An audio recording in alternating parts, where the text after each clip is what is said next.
ไปแล้วเป็นไรไอเจ๊พูดโปรโมชั่นอะไรกันได้ไงให้มันเข้ากับอันนี้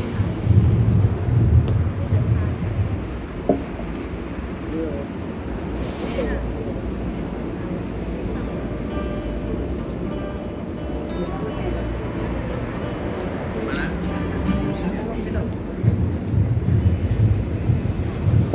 ชัดเนี่ยเข้าได้นะสวยไหมเป็นไง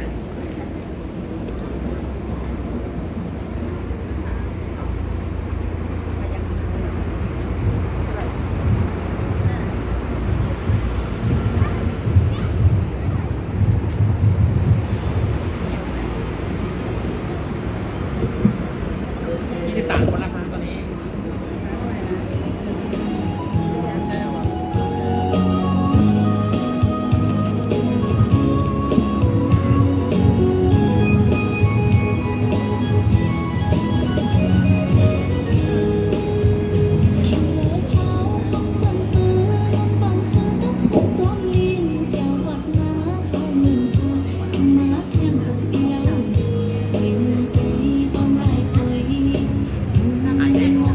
พร้อมไหมครับ3 2 1ไปครับ สวัสดีค่ะ สวัสดีค่ะ เจ๊จอย CPN ค่ะเซ็นเตอร์ค่ะ วันนี้นะคะเจ๊ก็มากับบรรยากาศนะคะ เทศกาลสงกรานต์กันนะคะ ก็ช่วงเทศกาลสงกรานต์นะคะ ก็เชื่อว่าหลายๆท่านนะคะ ก็อยากกลับไปหาครอบครัวใช่ไหมคะ ก็ไปเฉลิมฉลองกันหรือหยุดพักผ่อนกับครอบครัวนะคะ ก็สงกรานต์นี้นะคะเจ๊ก็ขออวยพรนะคะ ลูกค้าที่น่ารักของเจ๊หรือ FC ของเจ๊นะคะ ก็ขอให้เดินทางปลอดภัยนะคะ แล้วก็มีความสุขกับเทศกาลสงกรานต์นี้นะคะ แล้ววันนี้นะคะเจ๊ก็ไม่ได้มาคนเดียวนะคะ วันนี้เจ๊ก็มากับน้องทีมงานนะคะ แล้วก็ผู้ที่จะมาปันความสุขให้เรานะคะ มามอบเสียงเพลงให้เรานะคะ เดี๋ยวเจ๊จะไปแนะนำกันนะคะว่าเป็นใครกันบ้างนะคะด้านขวามือเจ๊นะคะก็จะเป็นน้องทีมขายนะคะที่ช่วยดูแลลูกค้าหน้าร้านให้เจ๊นะคะ เดี๋ยวเรามาทักทายกันก่อนเลยนะคะ เจ๊ฝากกดไลค์กดแชร์ให้เจ๊เลยนะคะ ฝากกดไลค์กดแชร์แล้วตอนนี้นะคะ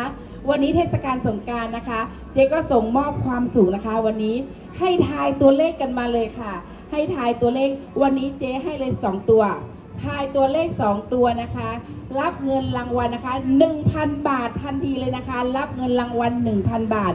ทายเลข2ตัวนะคะ เลข2ตัวก็เดี๋ยวใบ้ให้นิดนึงนะคะ เป็นวันเกิดของเฮียเป็นวันเกิดของเฮียนะคะ ก็เจ๊ใบ้ให้แล้วกันนะคะค่ะก็กติกาของเรานะคะก็ขอให้แค่กดไลค์กดแชร์นะคะ3แชร์นะคะ3แชร์นะคะวันนี้ต้องบอกว่าง่ายสุดๆลุ้นรับรางวัลเงิน 1,000 บาทกับเจ๊นะคะก็เดี๋ยวครบนะคะครบ150คนดูเจ๊จะเริ่มแจกเลยนะคะตอนนี้เม้นตัวเลขมาได้เลยค่ะเม้นตัวเลขมาได้เลยนะคะค่ะเดี๋ยวเริ่มจากท่านแรกก่อนเลยนะคะท่านแรกจะสะดุ้งอะไรเถอะสวัสดีทุกท่านนะคะจากท่านแรกน้องขวามือนะคะคนแรกสุดนะคะเชิญค่ะสวัสดีค่ะอันนี้น้องขวัญสาขาไม่โจ้นะคะสาขา1จะมีอยู่3คนนะคะถ้าสมมติลูกค้าเข้ามาแล้วไม่เจอเจ๊ไม่เป็นไรค่ะสาขา1ก็จะมีน้องนักเป็นคนดูแลเรื่องทุกอย่างนะคะในร้านนะจะ2แล้วก็จะมีน้องพรนะคะแล้วก็3จะมีพี่เลนะคะพี่เลนี่อาจจะแบบรูปร่างอาจจะอ้วนๆหน่อยคือเหมือนกันเลยก็คือไม่ต้องตกใจนะถ้ามาสาขาหนึ่งก็คือจริงๆก็จะเจออีกคนนึงก็คือจะมีน้องเลนะคะที่ช่วยดูแลงานให้เจนะคะก็จะมีน้องขวัญนะคะแล้วก็พอลลี่แล้วก็น้องเลยานะคะอีก1คนนะคะก็ปรึกษาได้ทุกเรื่องค่ะถ้าไม่เจอเจก็สอบถามทางน้องได้หรือถ้าคำถามไหนที่แบบอยากจะไม่ชัดเจนนะคะก็โทรหาเจโดยตรงได้เลยนะคะตามเบอร์ข้างใต้เลยนะคะต่อมาค่ะสาขา2สาขา2นี่จะอยู่ที่ตรงข้ามวัดกุมารนะคะตรงข้ามวัดกุมารค่ะก็จะมีน้องทีมงานอยู่นะคะแนะนำตัวเลยค่ะลูกไปส่งค่ะน้องเกลค่ะอยู่สาขา2ค่ะน้องไม่ใช่ค่ะจื้อน้องเป้าค่ะอยู่สาขา2เลยค่ะเนาะใครตีผ่านไปผ่านมาแถวนาวัดกุมารเนี่ยก็เข้ามาทักทายหรือว่าเข้ามาตื้อรถกันไรเนี่ยค่ะค่ะอันนี้2สาวนะคะต่อไปค่ะ ต่อไปสาขา3นะคะสาขา3เจ๊จะอยู่ ไม่สุข ค่ะหน้าหมู่บ้านขนเวียงหางดงนะคะ ก็จะมีสองสาวที่ดูแลอยู่นะคะเชิญท่านนี้เลยค่ะ ค่ะไม่สุขค่ะเอค่ะอยู่สาขา3ค่ะ ค่ะสาขา3ก็จะมีน้องอีกคนหนึ่งนะคะ ชื่อน้องสอนนะคะ ก็จะเป็นผู้จัดการดูแลที่สาขา3นะคะ วันนี้ติดภารกิจติดลูกค้านะคะ ก็ไม่สะดวกมาร่วมนะคะ ก็ลูกค้าช่วงนี้ก็เข้าใจว่าเป็นวันหยุดก็อยากจะมาดูรถก็โทรสอบถามเจ๊มาได้ค่ะ ก็จะเปิดเฉพาะกิจให้นะคะ เป็นบางกรณีแล้วกัน ตอนนี้รีบทายตัวเลขมาเลยค่ะ รีบทายตัวเลขกันได้เลยนะคะ ครบ150คนดูเดี๋ยวเจ๊จะแจกทันทีเลยนะคะ2ตัวค่ะทายตัวเลข2ตัวค่ะ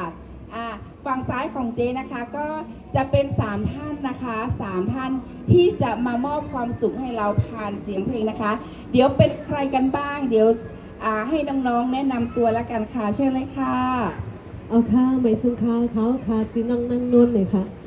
นั่งน้องนุ่นเลยค่ะเอาค่ะไม่ได้ก็ตื่นเต้นอีกเลยค่ะเอาค่ะจีนั่งน้องนุ่นเลยค่ะ ค่ะไม่สูงข้าวไม่สูงกุ๊กก็ค่ะเนาะเขาจือใจอ่อมแสงนะคะค่ะใจแสงอ่อมค่ะเนาะทำสลับบนพี่ต้องโน้นกับค่ะนะค่ะ มาสุขะเขาได้จืใจจับทุนเลยครับเนาะมาสุขะ มันใจทุนจับมันจับทุนเลยครับเงินจมพี่น้องเขาค่ะกุ๊กกุ๊กก้นอาทิตย์เข้ามาตัวไลฟ์สดในตีมือเดียวได้ครับเนาะเจจอย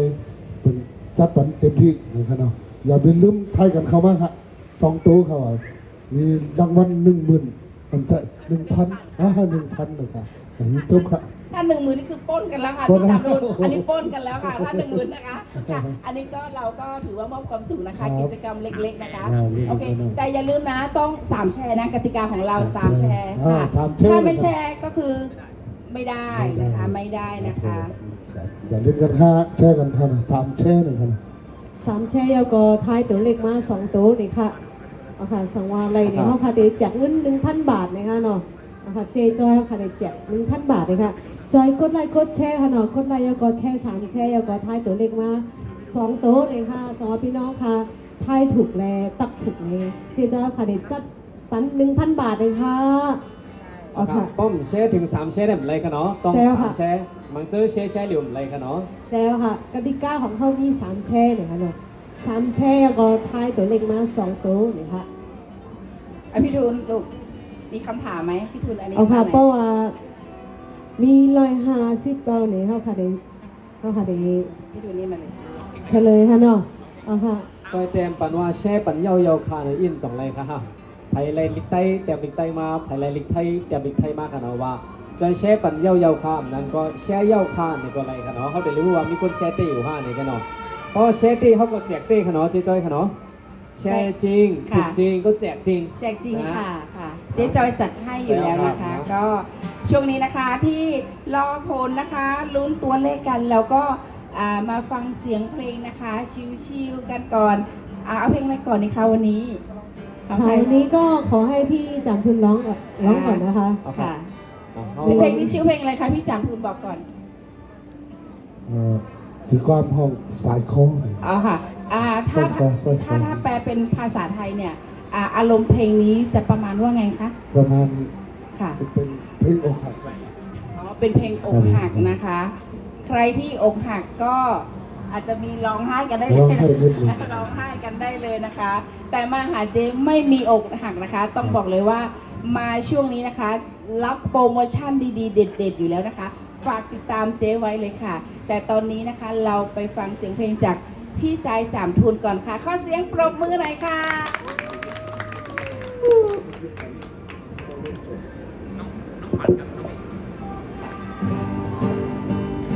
เพลงถอดด้วยครับนะสายคอเนี่ย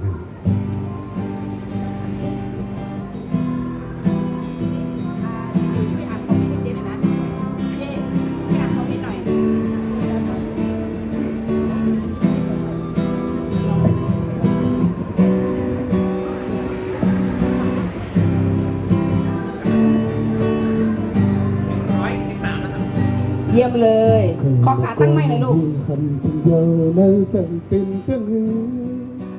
สู้ดีจังลืมใจก็ในปล่อยปัญญา ถ่ายมาได้เลยค่ะ เลยต่อปีก็หักน้องหาตัว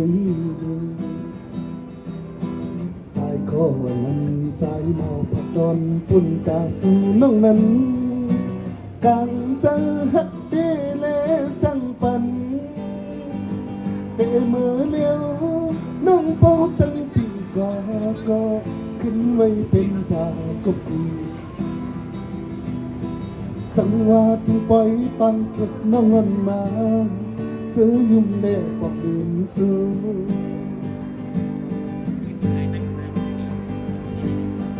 คนเล่นอยู่ก็ใจเมาอันจังซื้ออยู่ยาวเนื้อใจเฮ้ยดีมาจอมโตพันปล่อยปัญญาบ่อันเฮ็ดในต่อปีก็สักน้องหาตัวอยู่คุณน้องนักดาสาววันมาดีจมมาเป็นเมื่อเยาเมื่อปีเล็กยินข้าวนั้นเตะมือเลี้ยวน้องโปจังปีก็ขึ้นเป็นตากบกูสังวาสุหักก็มาลืมปีเฮาลืมหน้าปอกเดินสูกดแชร์3 แชร์แล้วก็ทายตัวเลขค่ะ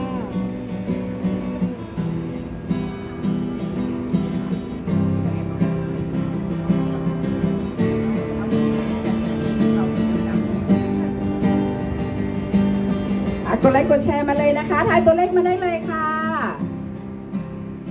วันนี้นะคะเจ๊ก็จะมอบความสุขนะคะผ่านเสียงเพลงนะคะบรรยากาศชิลๆนะคะใครสนใจอยากชมรถคันไหนก็เม้นต์มาได้เลยค่ะ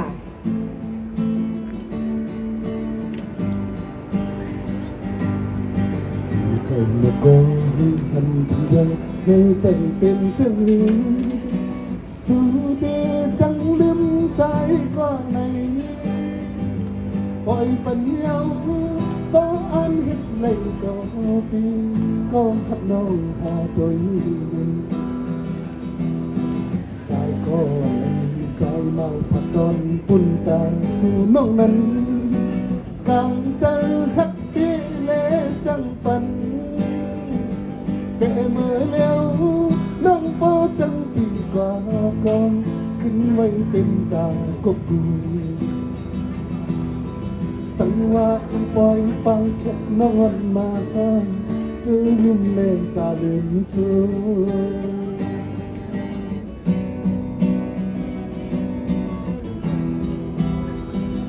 ค่ะทายตัวเลขมาได้เลยนะคะค่ะตอนนี้นะคะก็ร่วมสนุกกันนะคะทายตัวเลขมานะคะ2 ตัวนะคะลุ้นรับรางวัล 1,000 บาทนะคะเที่ยวตอนสงกรานต์นะคะโอเคค่ะโอ้ยพร้อมมากเลยนะคะ ใส่ข้อ ค่ะ เสียงหวานเลยครับ ใช่ นะ ใช่ จงไล่ใจครับพวกนี้ครับ ค่ะ เพราะไล่ใจในเตรียมว่าไล่ใจในมาปันอินจงไล่ครับ ขาไม้อยู่ไหนคะขาไม้เดี๋ยวพี่จำพูนขยับทางนี้ไหมหรือพี่นางน้องขยับมาไหม เอาค่ะ เดี๋ยวหันหน้า ค่ะ คือเดี๋ยวแฟนคลับ FC จะได้เห็นหน้าชัดๆไงเขาไม่เห็นความหล่อพี่จำพูนนะสิฮะโหรสมากอ่ะเดี๋ยวขอขาไม้เดี๋ยวเจ๊ขอปรับนิดแป๊บนึงนะ เอาค่ะ ค่ะ จอยกดไลค์กดแชร์ค่ะเนาะเพราะว่าแชร์ก็แชร์3 แชร์แล้วก็ทายตัวเลขมากค่ะ2 ตัวค่ะ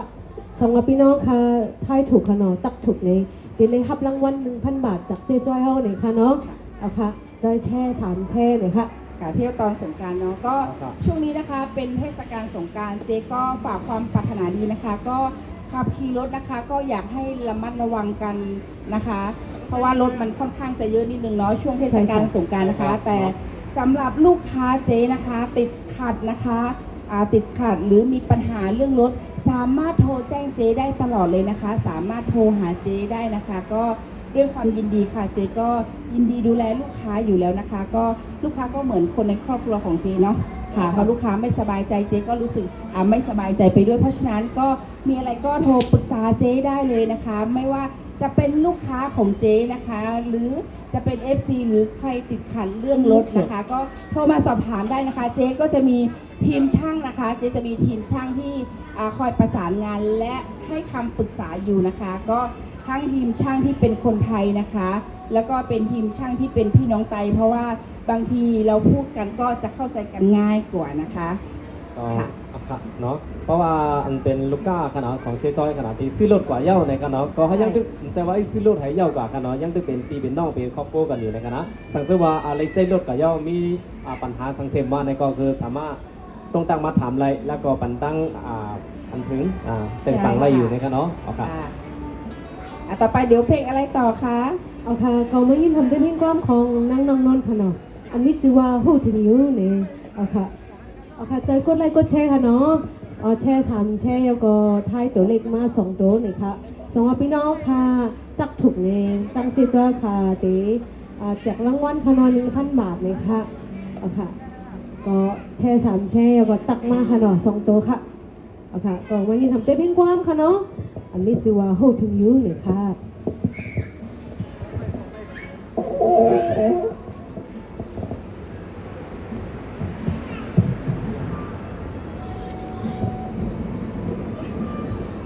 เอาค่ะตักเข้ามาค่ะเนาะตัวเลข2ตัวหนึ่งค่ะ ช่วงนี้นะคะก็ใครที่อยากสอบถามเรื่องโปรโมชั่นนะคะโปรโมชั่นเรื่องรถก็เม้นสอบถามมาได้หรืออยากชมรถนะคะ ตอนนี้ต้องบอกว่าของเจมไม่มีแผ่วรถเราเข้ามาใหม่เยอะมากตอนนี้นะคะ ตอนนี้เรามอบเสียงเพลงก่อนใช่ไหมค่ะ ใช่ค่ะ โอเคเอาตัวนี้ไหมเดี๋ยวเจ๊ขอจัดระบบแป๊บหนึ่งนะ ก็เม้นเข้ามาได้นะคะ เดี๋ยวครบ150เหลืออีก4ท่านนะคะ เดี๋ยวเจ๊แจกเลยนะคะ คนดูอีกแค่4คนเจ๊แจกทันทีเลยนะคะ ตอนนี้146แค่150คนดูนะคะ กดไลค์กดแชร์นะคะ แจกทันทีเลย 1,000 บาทนะคะพาครอบครัวนะคะ ไปเที่ยวกันนะคะ เหลืออีกแค่3คนดูค่ะ เหลืออีกแค่3คนดูนะคะ กดไลค์กดแชร์เป็นแรงใจให้เจ๊นะคะถ่ายเข้ามาได้เลยค่ะถ่ายเข้ามาได้เลยค่ะ เลข2ตัวค่ะโอเคค่ะ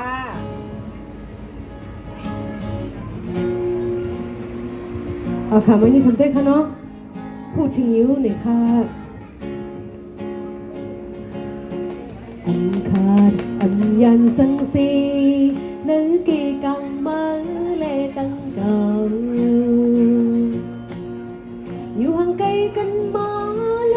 อยใส่เจอฟ้าอันเป็นสิ้นเป็นหอยตั้งยุ่งใจมันห่างยบยอมกว่าอันมันเมื่อวันซึ้นนั้น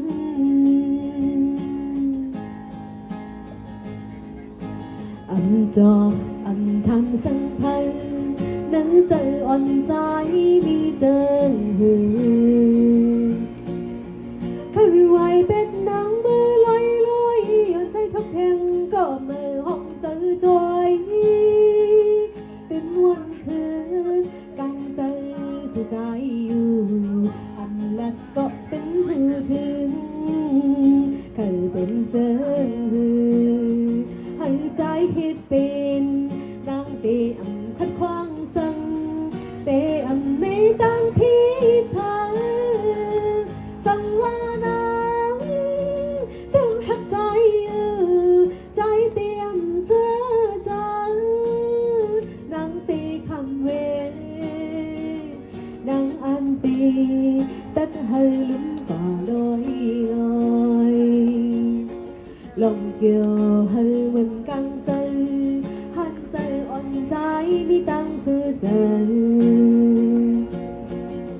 ก็มาสู้ตีมาเต้นดังน้ำก็เลยฮักดีมาเจอจำเป็นหอย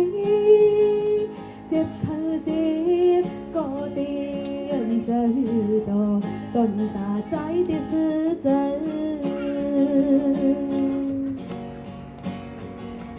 เอาค่ะ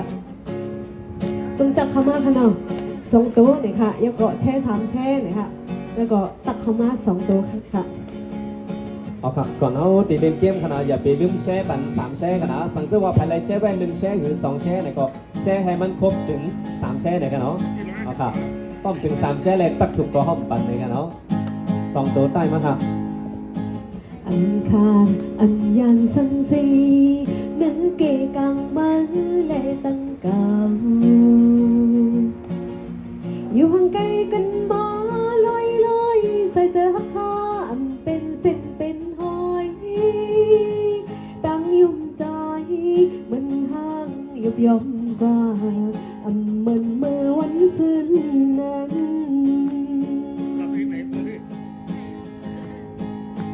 อันจอมอันทำพึ่งเพอหรือเจออ่อนใจมีเจิงหือคืนไหวเป็นนางมือลอยลอยย้อนใจทบแทงก็มาห้องเจอจอยเตือนวันคืนกำเจอสุใจอยู่อำลัดก็ตึงหือถึงเคยเป็นเจิงหือให้ใจเฮ็ดเป็นนางเตอันคัดควางสั่งเตอันในตั้งพิพาสั่งว่านางเตหักใจใจเตรียมเสื้อจังนางเตคำเวนางอันเตดันให้ลืมตาลอยลอยลองเกี่ยวให้มันกังเจอหันเจออ่อนใจมีตังซื้อเจอก็มาสู้ตีมาเต้นดังน้องก็เลยฮักดีมาเจอจำเป็นหอยเจ็บคือเจ็บก็เตียนเจอต่อตั้งตาใจที่ซื้อเจอ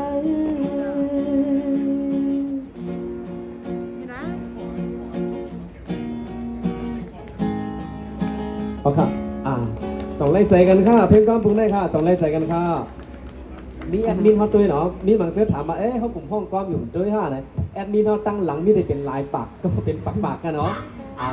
มีคนใจตัวอยู่นะคะเนาะก็เป็นเจ้านั่นแหละนะอย่าพี่ไม่ใจค่ะเนาะอย่าไม่ใจค่ะเนาะเข้ามาเย่าในก็คือเด็กไล่เด็กแชร์ปัน1ก็3แชร์ในค่ะเนาะก่อนเขาดีตัก2ตัวท้ายมาในค่ะเนาะมีคนตัวอยู่เรื่อยๆค่ะนะอย่าไปลืมกดแชร์กันค่ะเนาะ เดี๋ยวเจ๊จะเริ่มจับเลยนะค่ะเดี๋ยวเจ๊จะเริ่มแจกเลยนะคะ รางวัลแรกนะคะ รางวัลแรกรับไปเลย 1,000 บาทก่อนเลยนะคะทายมาได้เลยค่ะ เจ๊จะเริ่มจับตั้งแต่ตอนนี้เลยนะคะ เตะเย่าค่ะเนาะเตะ รีบ เย่า ทายมาเลยค่ะ เดี๋ยวเจ๊แจกตอนนี้เลยนะคะ 1,000 บาทก็ถือว่า เยอะนะ มอบความสุขใช่ให้กับ เยอะ ครอบครัวเนาะพาครอบครัวไปกินหมูกระทะยังได้เลยเนาะ แต่กินได้เป็นครอบครัวเลยนะฮะ ใช่ค่ะทายมาเลยค่ะตอนนี้ค่ะ เส้นลอง กดไลค์กดแชร์มาได้เลยนะคะ เส้นลองอย่างว่าสลองท้ายอยู่นะท้ายนะ ขายรถค่ะอ้อ ทายมา2ตัวเต็มมา ทายมา2ตัวเลยนะคะ แค่2ตัวนะคะ2ตัวค่ะ อุ๊ยเกือบผูกแล้วว่ามีคนเกือบผูกนะมีเกือบผูกมีเกือบผูกแล้วมีเกือบผูกแล้วตอนนี้นะ บางเจ้ก็สลับซ้ายสลับขวานะ อันนอกได้เขาตื่นเต้นซ่อมขนาดกันตัวนี้ขนาดก็กลุ่มเล่นเกมอย่าไปลืมกดแชร์ขนาดบางเจ้แชร์เดี๋ยวก็เน็ตแชร์ให้มันครบถึง3แชร์ก่อนขึ้นมาเล่นเกมค่ะเนาะ ใช่ใช่ มันแค่2ตัวท้ายอะครับเจ๊ ใช่ ส มั อน ง ง่ายมากเลย ง่ายมากเลย ง่ายมากเลย ตีปันยาวค่ะแต่เหลียวคือเนี่ยตักมาไว้ค่ะเนาะ นางน้องนนท์บอกว่าถ้าใครถูกก็พาหนูไปกินด้วยใช่ไหมหมูกระทะเอาแวะรับหนูด้วย ใช่ค่ะใช่ค่ะมารับไว้ด้วยนะคะ มาแวะรับด้วย โอ้ยแต่บอกเลยว่ามีคนเกือบผูกแล้วนะคะ เกือบแล้วค่ะเกือบนี่ก็เกือบแล้ว ใช่ค่ะ เกือบ เกือบผูกแล้ว ใช่ มีคน ค่ะ เกือบผูกนะคะ ตอนนี้เจมีแอดมินนะคะมีแอดมิน10 กว่าท่านที่จับอยู่นะคะ จับตัวเลขแล้วก็จับดูว่าใครทั้งแชร์แล้วก็ถูกหรือไม่นะคะใช่บางคนก็สลับตัวกันสลับตัวนะคะ สลับกับท้ายกับหัว มันง่ายมากครับเรามีความสุขด้วย แล้วก็เราก็ได้ดังด้วยนะง่ายกว่ากันต้องมารอลุ้นแบบ15 วันนะฮะ ค่ะ ก็หลายท่านก็ถามว่าวันนี้เจ๊ทำอะไรกันวันนี้นะคะ เจ๊ก็อยู่ที่สาขา1แมนโจ้นะคะ ใครที่เป็น FC ก็แวะมาทักทายกันได้นะคะ ก็ช่วงเทศกาลสงกรานต์นะคะ วันนี้ก็เจ๊ส่งความปรารถนาดีนะคะ แล้วก็มอบนะคะปันสุขโดยเสียงเพลงนะคะ ก็วันนี้ก็มีทั้งน้องทีมงานนะคะ แล้วก็มีทั้งนักร้องนะคะที่มามอบความสุขให้กับเรานะคะ ก็ในส่วนของเรื่องรถนะคะ ตอนนี้เจ๊ก็ยังมีโปรโมชั่นนะคะ มีโปรโมชั่นใครมาเทศกาลสงกรานต์นี้นะคะ รับโปรโมชั่นนะคะไม่ว่าจะเป็นของแถมหรือทองคำนะคะ หรือค่าน้ำมันรถนะคะ ตอนนี้มีแอดมินจับอยู่นะคะ ตอนนี้มีแอดมินจับอยู่นะคะ แล้วก็มีรถใหม่เข้ามาเยอะมากนะคะ มีรถใหม่ๆเข้ามาเยอะมากนะคะ ก็จะมี มาเห็นด้วยกันเนอะ ใช่มาชมก่อนได้ ใช่ ใช่ ครับ ค่ะ เนาะ เกือบถูกแล้วเกือบถูกแล้ว เป็นเลยว่าจึงหือกู้สู่ก็เลยต้องก็อิ่มนะครับเนาะแต่เหลือไม่ได้ก็คือตั้งซื้อใจก็เลยนะครับเนาะ งั้นช่วงที่ทายตัวเลขเข้ามาฟังอีกสักเพลงดีไหม ขอจากพี่จามพูนอีกสักเสียงหนึ่งเพลงนะคะ ช่วงที่เรารอเนาะเอาของพี่ออมแสงใช่ไหมเพลงนั้นไหมพี่ออมแสงอะไรของเธอ ย่างโกเป็นไฟเนี่ยเนาะ อ๋อโอเคเลยอ่ะของพี่ออมแสงนะคะ ขอเสียงปรบมือให้พี่ออมแสงหน่อยค่ะ พร้อมซ้ำกันด้วยค่ะเนาะจือเพลงของว่าย้อนโกเป็นไฟเนี่ยค่ะเนาะ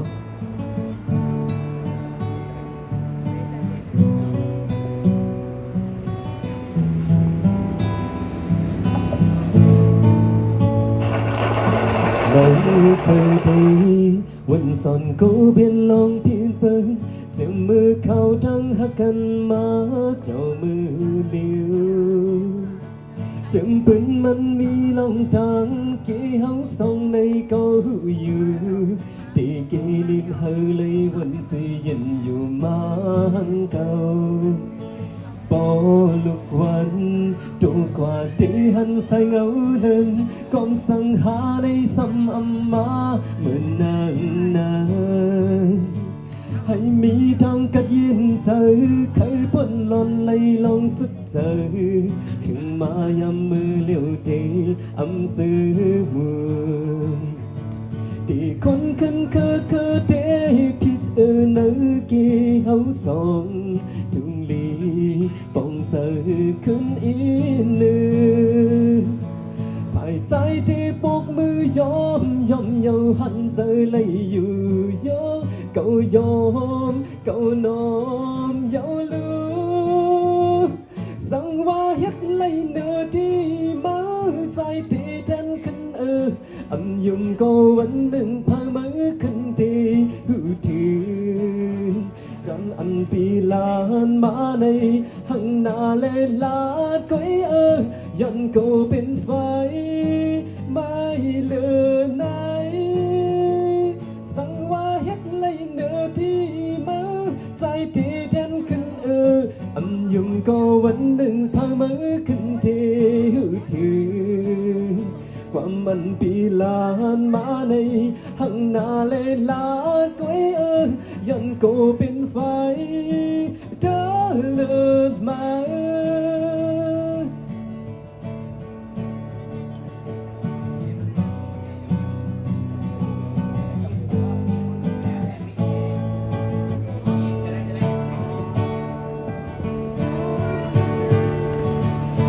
โปลุงวันดูกว่าที่หันใส่เงาเลินก้มสังหาในสมอำมาเมืองนานให้มีทางกัดเย็นเจอใครพ้นหล่อนเลยลองสุขใจถึงมายามเมื่อเร็วดีอำซื้อมือที่คนขึ้นเคยเดผิดเนื้อกี่เฮาสองถึงลีป้องเจอขึ้นอีหนึ่งภายใจที่ปกมือยอมเยาหันเจอเลยอยู่ยอเก่ายอมเก่านอมเยาลูสั่งว่าเฮ็ดเลยเนื้อที่มาใจที่แทนขึ้นอันยุ่งก็วันหนึ่งภายมือขึ้นที่หูถือความมันปีลานมาในหังนาและลาดก้อยยันก็เป็นไฟไม่เลือนายสั่งว่าเฮ็ดเลยเนื้อที่มาใจเตแดนขึ้นอันยุ่งก็วันหนึ่งภายมือขึ้นที่หูถือก่อนมันปีลานมาในหังนาและลาดก้อยยันก็เป็นไฟเดินเลินไหม ยันโกเป็นไฟกันเนาะ มีคนถูกแล้วนะแต่ มีคนถูกแล้ว แต่ไม่แชร์ ไม่ เสีย แชร์ ดายมากเลยมีคนถูกแล้วแต่ไม่แชร์ เอาค่ะยินจนขอบใจค่ะเนาะยันโกเป็นไฟค่ะเนาะ ใช่กติกาของเรานะคะก็ กดแชร์ด้วยครับ กดแชร์นะคะถือว่าเป็นแรงใจให้เจนะคะ แล้วก็ทีมงานนะคะ ใจเอาค่ะเนาะมือไกลมือระหว่างที่ออมแสงห้องกล้ค่ะเนาะมีคนตักถูกนะคะเนาะทีมงานตั้งหลังเขาจอยด้วยคอมเมนต์กันนะใจว่าเอ้ยเขาห้องกล้หรือเขาด้วยคอมเมนต์เขาด้วยคอมเมนต์กูก็เป็นเจ้านั่นแหละนะใครไปไลค์เด็กแชร์ปันนึงก็3แชร์เนาะเจ๊ใจค่ะเนาะ3แชร์จ่องตีเลนเกมจอมเท่าไหร่ในคณะป้อแชร์เหลียวให้ตักถูกก็ไม่ไรระหว่างเขาห้องกล้มือไกลมีคนตักถูกแล้ว มี แต่ว่า ถูกแล้วแต่ไม่ได้แชร์ถือว่าไม่ได้ขาย โอ้ นะคะ ยเราต้องเสียใจด้วยไหมแบบนี้ฮะ เสียใจแล้วมีอีกท่านหนึ่งนะสลับตำแหน่ง อื้อหือ ใช่จากข้างหน้าไปอยู่ข้างหลัง สองตัวท้ายขนาดตักมากค่ะเนาะ ค่ะ ก็คือเขาแจกได้แต่ก็คือต้องตามกติกาของเขาคือแช่หนึ่งก็บัน3แช่จ่องไก่เขามาเลียดนะคะเนาะเอาค่ะ เอาค่ะเพราะเป็นค่าได้เตียกเอาซุนนั่นต่อถึงอันปากคนขายคือก็เจอ ส่วนถึงเก่าๆอ่ะ คือก็คือก็เจอค่ะนะว่าเป็นค่านะ อย่าลืมต้องแช่จ้อมนะต้องแช่ครับ แช่ชามแช่ก็เตียกเลยตัวก็เตียกจ้อมค่ะนะซุนเอียงก็เตียกก่อค่ะนะมันตึงเงี้ยอันเล็กเลยเนาะ อย่าลืมมาประแทกนะว่าพวกใครไรเลือด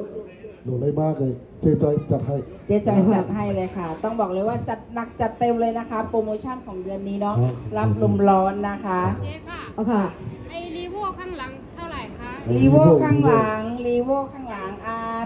รีโวข้างหลังนะคะเพิ่งมาใหม่เลยค่ะ ก็ตัวสีขาวนี้นะคะ ตัวนี้นะคะก็จะเป็นโฟวินนะคะ เดี๋ยวเจ๊พามาชมเลยแล้วกัน ช่วงที่เจ๊พาชมนะคะ ช่วงที่เจ๊พาชมก็เดี๋ยวเราก็จะมอบเสียงเพลงไปพร้อมกันแล้ว ใครที่ทายตัวเลขก็ยังเม้นมาได้อยู่นะคะ ยังทายมาได้อยู่ค่ะ เดี๋ยวเจ๊พาชมแล้วกันนะคะโอเคค่ะตามมาเลยค่ะ ตัวนี้นะคะก็จะเป็นในส่วนของ r e v o 4 Win นะคะ เครื่อง 2.4 ตัวนี้เพิ่งมาใหม่เลยนะคะ ตัวนี้เพิ่งมาใหม่เลยนะคะ ก็สวยหรูนะคะ แล้วก็สปอร์ตนะคะคันนี้นะคะมาพร้อมกับชุดแต่งนะคะคันนี้มาพร้อมกับชุดแต่งเดี๋ยวเจ๊จะพามาชมภายในนะค่ะ อันนี้ก็จะเป็นภายในตัวนี้นะคะก็จะเป็นภายในของเขานะคะ ดูหรูหรานะคะ ภายในสีดำนะคะ ภายในสีดำนะคะค่ะ พร้อมกับคอนโทรลพวงมาลัยค่ะ ใช้งานง่ายนะคะ พร้อมกับคอนโทรลพวงมาลัยใช้งานง่ายนะคะ แล้วก็จะมีในส่วนของชุดแต่งนะคะไม่ว่าจะเป็นโลบาร์นะคะโลบาร์แขนยาวออฟโรดเลยนะคะโลบาร์แขนยาวออฟโรดนะคะตัวนี้นะคะก็เพิ่มความหรูหรานะคะ เพิ่มความหรูหราแล้วก็ดูบึกบึนนะคะคันนี้นะคะคันนี้นะคะตอนนี้เจ๊จัดโปรโมชั่นอยู่นะคะคันนี้โปรโมชั่นอยู่นะคะได้โฟวินไปช่วงนี้นะคะ ก็เหลือแค่ 500,000 กว่าบาทเองค่ะ เหลือแค่ 500,000 กว่าบาทเองนะคะ หาที่ไหนไม่ได้แล้วนะคะ r e v o 4 Win นะคะ r e v o 4 Win ค่ะ แล้วก็มาอีกหนึ่งตัวนะคะ ตัวนี้ก็จะเป็น r e v o นะคะ ตัว E นะคะ ตัว E นะคะ ก็จะมีฟังก์ชันในส่วนของพวงมาลัยนะคะ ตัวนี้จะเป็นสีบรอนซ์ค่ะ ตัวนี้จะเป็นสีบรอนซ์นะคะ ตัวนี้ก็แค่ 500,000 กว่าบาทเองค่ะ ใครที่มองหา r e v o อยู่นะคะ ตัวนี้เป็นอีกหนึ่งตัวที่น่าใช้มากเลยนะคะอันนี้เจ๊จะพามาชมภายในนะคะคันนี้นะคะ r e v o ตัว e-pass ของเรานี่นะคะ ก็จะมีในส่วนของเบาะหนังที่แถมมาให้นะคะ ก็ทำความสะอาดแล้วก็ดูแลง่ายนะคะ ตัวนี้นะคะ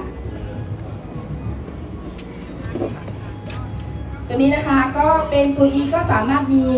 คอนโทรลพวงมาลัยนะคะ ในส่วนของฟังก์ชันแล้วก็ปรับเอนขยับเบาะได้นะคะขาสั้นขายาวนะคะแล้วก็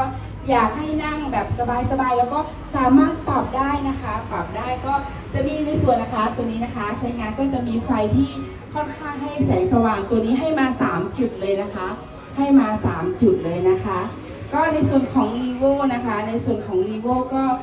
การใช้งานก็จะแตกต่างกับส่วนของ Vigo ตัวอื่นนะคะ ตัวอื่นก็คือเราสามารถติดเครื่องได้เลย แต่ทีนี้เขาจะไม่มีระบบเซฟตี้นะคะแต่ถ้าในส่วนของ r e v o เนี่ยเราต้องแตะคลัตช์นะคะ เราต้องแตะคลัตช์ก่อนถึงจะสตาร์ทรถติดนะเดี๋ยวเจ๊ลองให้ดูนะตัวนี้นะ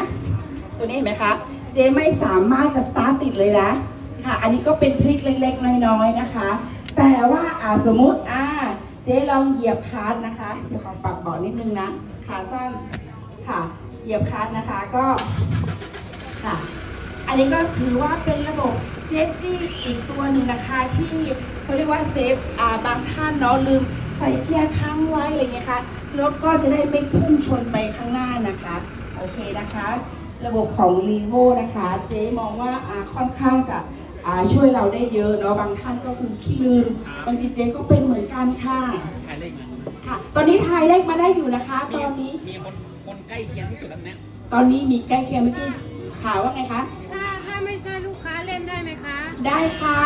อันนี้เจ๊ก็ถือว่ามามอบความสุขให้สำหรับ FC ทุกท่านนะคะ ก็ทายหรือเมนเข้ามาได้ค่ะทายหรือเมนเข้ามาได้นะคะใกล้ถูกแล้ว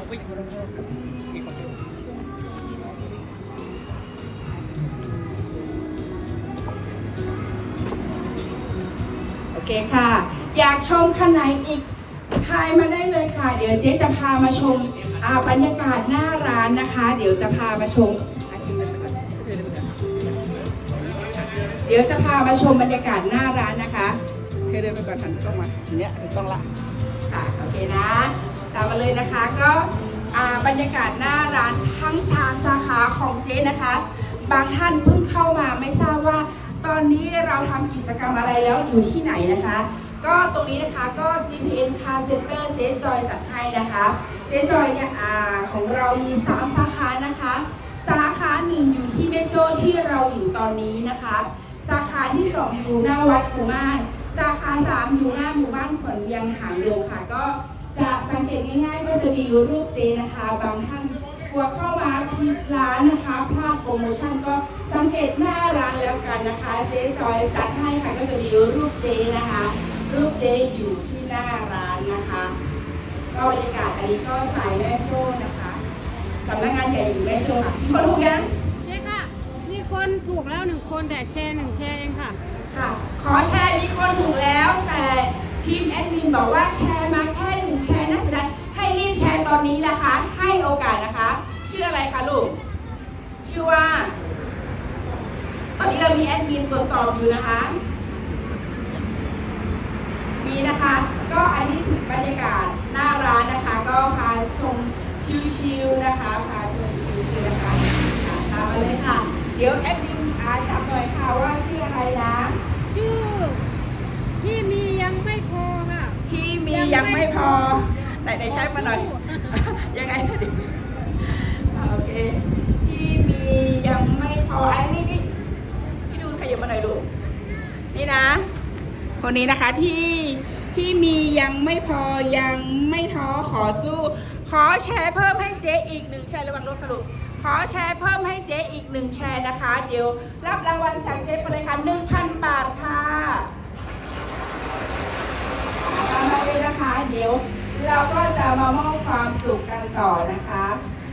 ก็พาชมบรรยากาศชิวๆเนาะก็เม้นสอบถามมาได้นะคะเม้นสอบถามมาได้ค่ะวันนี้นะคะมอบทั้งเสียงเพลงแล้วก็มีหลายท่านถามมานะคะคอมเมนต์ถามมาเดี๋ยววันนี้เราก็จะมาตอบคำถามนะคะวันนี้จะมีรายการตอบคำถามกับเจ๊จอยนะคะวันนี้มีรายการตอบคำถามกับเจ๊จอยนะคะ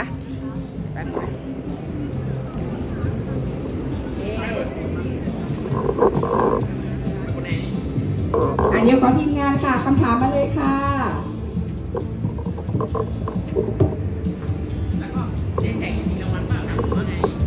เดี๋ยวเราจะมีแจกอีก1 รางวัลละกันถือว่าเทศกาลสงกรานต์เนาะเอาอย่างนี้ไหนๆก็จะแจกแล้วเราไม่นับที่แชร์เมื่อกี้เราแชร์ใหม่ค่ะถูกต้องค่ะแชร์ใหม่เนาะแชร์ใหม่ค่ะโอเคค่ะเนาะเมื่อกี้ผู้ที่ถูกรางวัลนะคะก็จะเป็นคุณอะไรนะคุณชื่ออะไรครับมีคนถูกมาแล้วมีคนถูกมาแล้วค่ะชื่อว่า 1,000ได้ไม่ง่ายเลยนะโอ้โหมันพอข้างในเหตุการณ์นี่คือเป็น3 วันเลยแอดมินเมนมาอีกทีนะแอดมินค่ะแอดมินที่ถูกกลับมาใกล้ชื่อครับค่ะไม่ง่ายนะเจ๊ใช่หมูกระทะอย่างที่บอกหมูกระทะช่วงวันหยุดก็หมูกระทะได้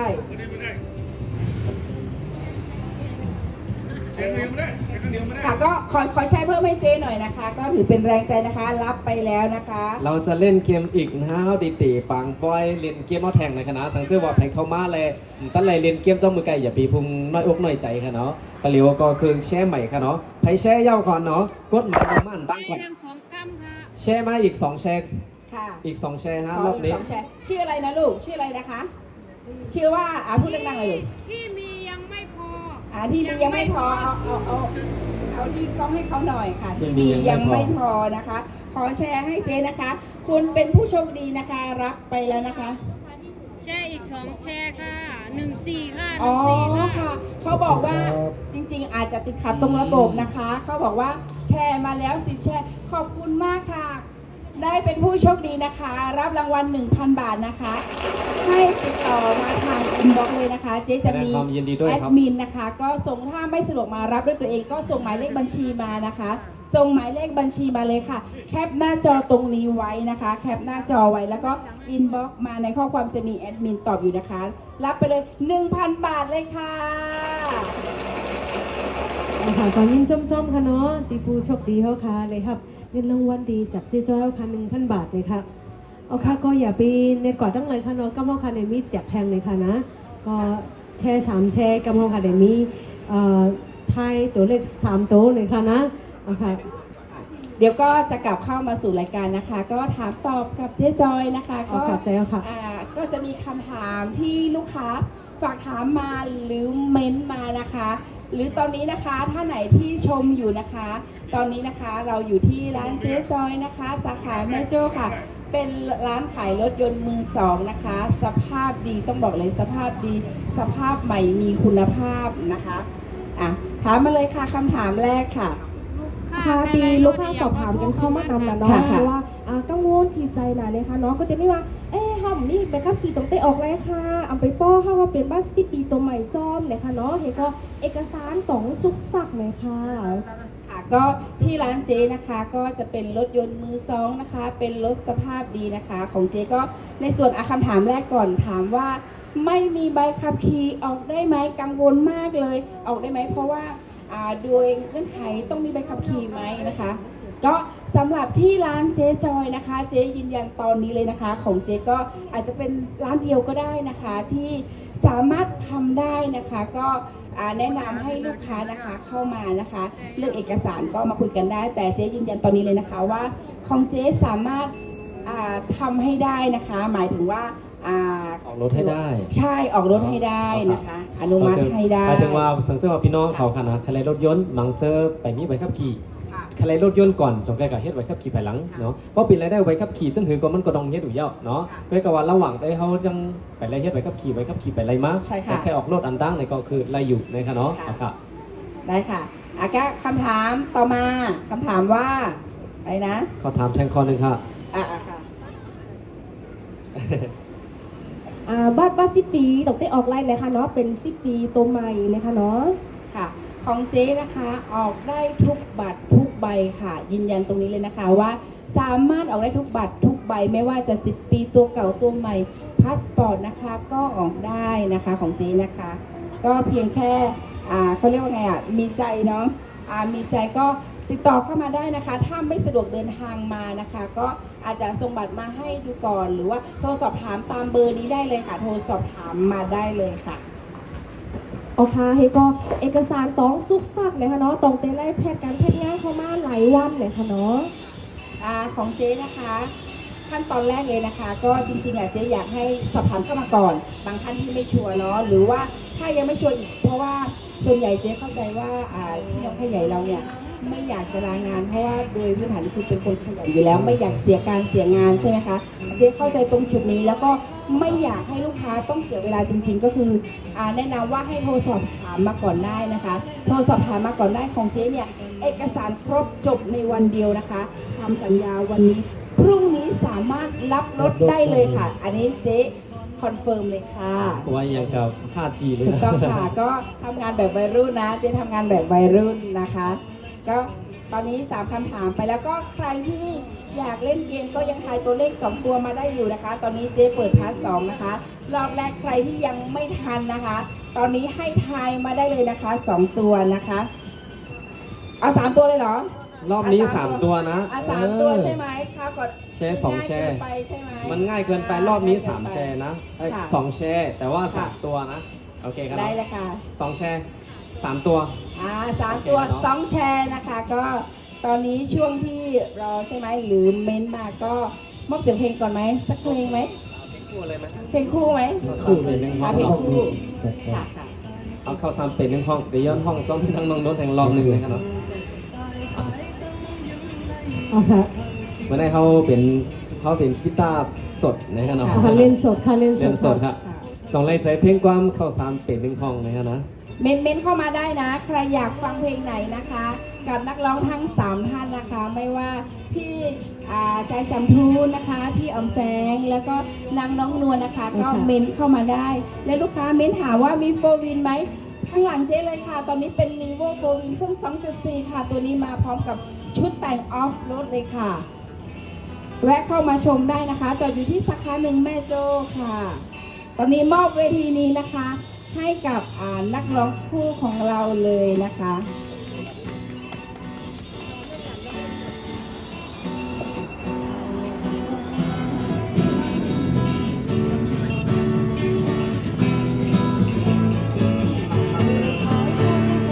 มองอันจังห่างลิงมาน้ำมงก็มานำกาน้ำเมพิงก็มานำกาอำหันซื้อมือยุ่มโคนังมีจื้อนางมีโพ บอกอันจังหางนี่มาน้ำวงก็มันนำกาน้ำเมปิงก็มันนำกาอย่าไปหานั้นล้มลงใจมีหน้าใจมีส่วน โอ้ยเข้าสารปีหนึ่งห้องใจตั้งยิ่งวันสีจำปีจำกันเลยไหมว่าพอมีหลายปีมีหลายเลือนกาลำวงในหลับสิงสีน้ำสิงกุ้งน้ำก้นป่องให้ถึงยักวันเป็นสิงซาแต่อยู่แต่ยาพองกองจางมองอันจังห่างลิมาลำมงเข้ามานำกาน้ำเมปิงเข้ามันนำกาอำหันซื้อมือยุ่มโคยังมีจื้อยังมีโพ บอกอันจังหางนี่มาน้ำวงก็มันนำกาน้ำเมปิงก็มันนำกาอย่าไปหานั้นล้มลงใจมีหน้าใจมีส่วน ว้ายเข้าสารปีหนึ่งห้องใจตั้งยิ่งวันสีจำที่จำกันเลยเมื่อวา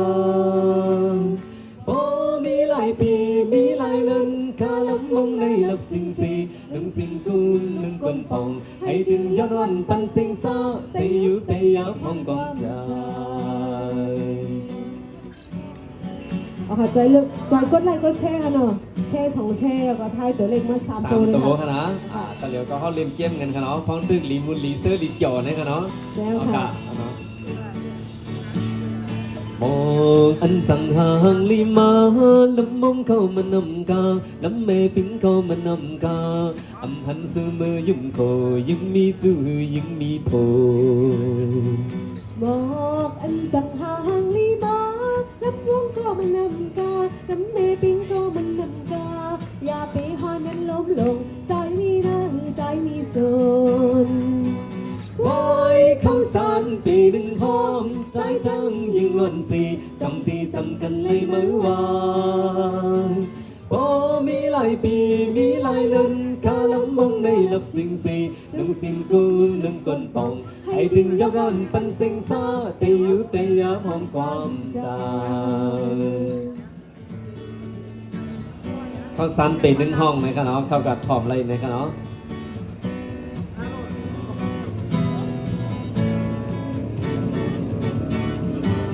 เอาค่ะเดี๋ยวนะขอบใจยินจมขอบใจ ค่ะไล่คอยซัดเปลี่ยนเป็นห้องเลย แต่เร็วในเปิ้นนิยมกันอันก็เริ่มต้นตี THE ค่ะนะฮัลโหลเบียนไทยตะออมเลยค่ะนะ เอาค่ะก็ท่ายกันเข้ามาค่ะเนาะ3 โต๊ะเนี่ยค่ะแช่2แช่เนี่ย มี ค่ะ ไผไปไล่แช่พองค่ะเนาะเต็กไล่เต็กแช่บันเขาค่ะเนาะเขาตะลิเขาแจกเงินกันเนาะเล่นเกมหนึ่งเนาะจับเงินเคยกันแค่ไหนเหมือนเก่าเงิน 1,000 บาทเลยค่ะ 1,000 บาทเหมือนเก่า โอ้3โตค่ะเนาะ3โต เอา ค่ะ ค่ะ เนาะ เมื่อกี้2ตัวนั้นป่นกว่าเยาค่ะเนาะเยาก็มีพี่น้องค่ะตักถูกเยานี่เยาก็แจกกว่าเยาค่ะ1,000 บาทนะคะ ใช่แล้วครั ก็ บ เลยก็มา3ตัวนี่ค่ะเยาก็แช่2แช่นะคะเนาะตักเข้ามา ตัก ค่ะ 3โต เอาค่ะสมมติว่าตักถูกในเฮาค่ะได้แจกกำเหนียวเจ๊จ้อยเอาค่ะน่ะได้แจกค่ะเนาะ1,000 บาทนะคะแจ้วค่ะแจกเจ๊จ้อยเอาค่ะร้านขายรถยนต์มือสองดีสาขาเมโจนะคะเนาะสาขา1เลยค่ะเจ๊เอาค่ะได้แจกนะคะ1,000 บาทนะคะตักเข้ามาค่ะเรื่อยๆค่ะเนาะ ก็ต้องเบิดก็มีอยู่3สาขาเนาะ แจ้วค่ะ จำที่แล้วก็เข้ากันที่นั่นเนาะ แจ้วค่ะ ว่าสาขาที่2ก็อยู่หน้าวัดกุมันนะครับเนาะ น้ำวัดกุ สาม าร ขา เนาะ ที่3ก็อยู่ที่หมู่บ้านขอนเวงนะครับเนาะ หางดงเลยค่ะเนาะ จำกัดนัดเพิ่มผู้ก็กัดนัดขอนเวงเมื่อว่าเมื่อซื้อในตึกก่อนมาไงเมื่อซื้อในตึกก่อนมาจำที่แล้วเข้ากันที่นั่นนะครับเนาะจะจอยจัดให้ใครโทรเข้ามาอันตั้งเลยก็เลยนะครับเนาะโทรเข้ามาปรึกษา มันเลทด้วยเลยค่ะเนาะรถยนต์ในมันจำเป็นตอนดากูก็เนาะจะว่าเป็นก้นมีก้นรถแล้วค่ะก้นมีนางขึ้นตายี่ห้าก้นมีดุมีนางขึ้นดีค่ะเนาะมันจำเป็นตอนน่ะกูก็พบนะเดินทางปลอดภัยดีเนี่ยค่ะเนาะคนลงลบลงตกนะแหลดไม่ก็ถึงไอ้โฮมดีเนี่ยครับลูกเข้าก็ดีกว่าง่ายมากง่ายนะเจอไม่ด่วนเลขก็ดีเนี่ยค่ะเนาะค่ะ ก็ถ้าในเรื่องรถก็ขอให้มั่นใจเจเนาะเพราะว่าเจอยู่ตรงจุดนี้เกือบ20 ปีนะคะ แล้วก็ดูแลลูกค้ามานะคะ ให้มั่นใจเพราะว่าลูกค้าที่ผ่านมานะคะ หมายถึงลูกค้าที่เคยเอารถไปกับเจนะคะ ก็